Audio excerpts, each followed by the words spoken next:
JT Top News supported by SK Seth Jewelers Logistic Partner BBC Logistics। JMI jewellery export promotion council देश के jewellery export में लगातार बढ़त को लेकर हुआ उत्साहित।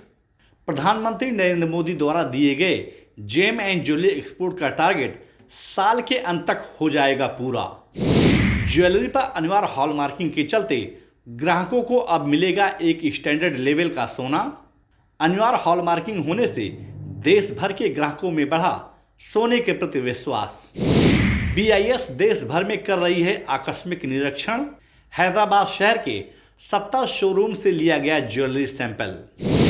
अंतर्राष्ट्रीय बाजार में सोने की चमक बरकरार। $1817 प्रति औंस के आगे निकला सोना। और मुंबई शेयर बाजार में बढ़त का दौर जारी।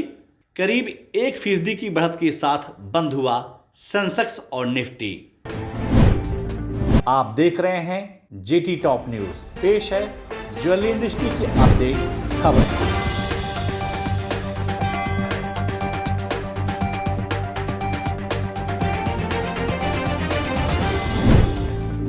JMI jewellery export promotion council देश के जेएमआई ज्वेलरी एक्सपोर्ट को लेकर काफी उत्साहित नजर आ रही है।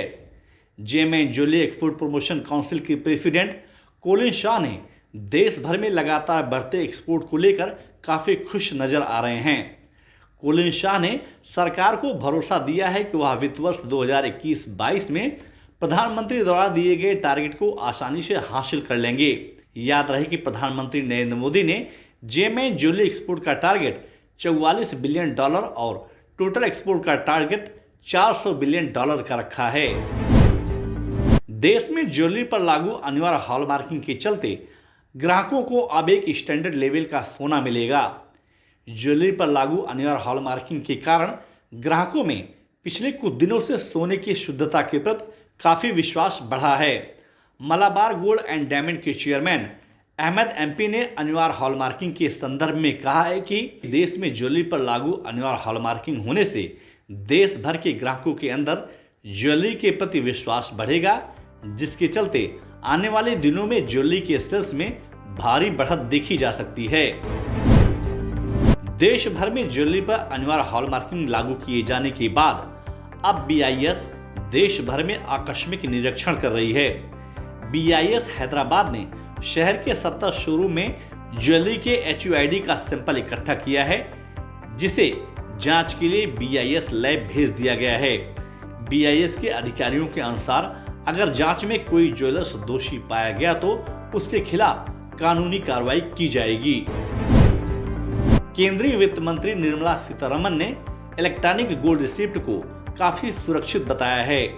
निर्मला सीतारमण ने गोल्ड में इन्वेस्टमेंट को लेकर निवेशकों को भरोसा दिलाया है कि जैसे निवेशक के डीमेट अकाउंट में उसके शेयर सुरक्षित रहते हैं, वैसे ही उसके डीमेट अकाउंट में उसका EGR सुरक्षित रहेगा।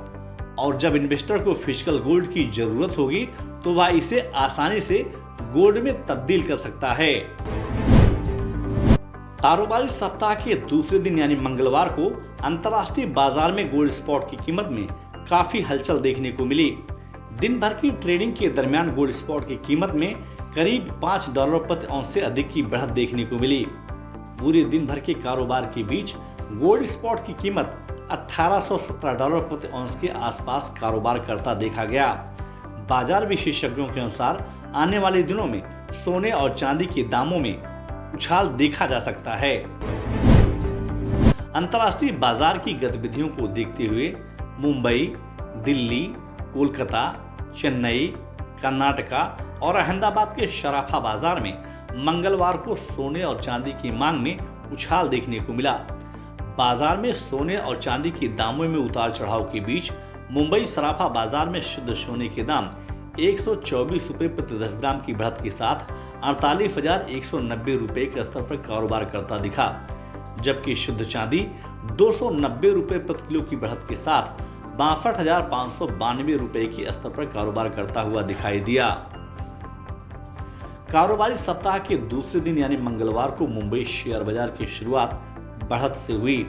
मुंबई शेयर बाजार खुलते ही घरेलू और विदेशी संस्थागत निवेशकों ने बाजार में खरीदारी करनी शुरू कर दी, जिसके चलते सेंसेक्स और निफ्टी में करीब 1% की बढ़त देखने को मिली। दोपहर बाद अंतर्राष्ट्रीय बाजार से सकारात्मक रुख के बाद निवेशकों ने पेंट्स, मेडिसिन, ऑटो, सीमेंट और टेक और पेट्रोलियम सेक्टर के शेयरों में खरीदारी करनी शुरू कर दी, जिसके चलते मुंबई शेयर बाजार 477 अंकों की बढ़त के साथ 57,897 अंकों पर बंद हुआ। वहीं निफ्टी दिन भर के कारोबार के बीच 147 अंकों की बढ़त के साथ 17,233 अंकों पर बंद हुआ। बाजार विशेषज्ञों के अनुसार इस सप्ताह मुंबई शेयर बाजार में बिकवाली देखी जा सकती है। जेटी टॉप न्यूज के इस एपिसोड में बस इतना ही। आपको यह न्यूज कैसी लगी और आपके क्या सुझाव हैं, हमें कमेंट बॉक्स में जाकर शेयर जरूर करें। और अगर अभी तक आपने जेटी टॉप न्यूज को सब्सक्राइब नहीं किया तो आप तुरंत सब्सक्राइब, लाइक और शेयर जरूर करें, जिससे आप तक ज्वेलरी इंडस्ट्री की अपडेट खबरें पहुंचती रहें। JT Top News supported by SK Sage Jewelers Logistic Partner BVC Logistics.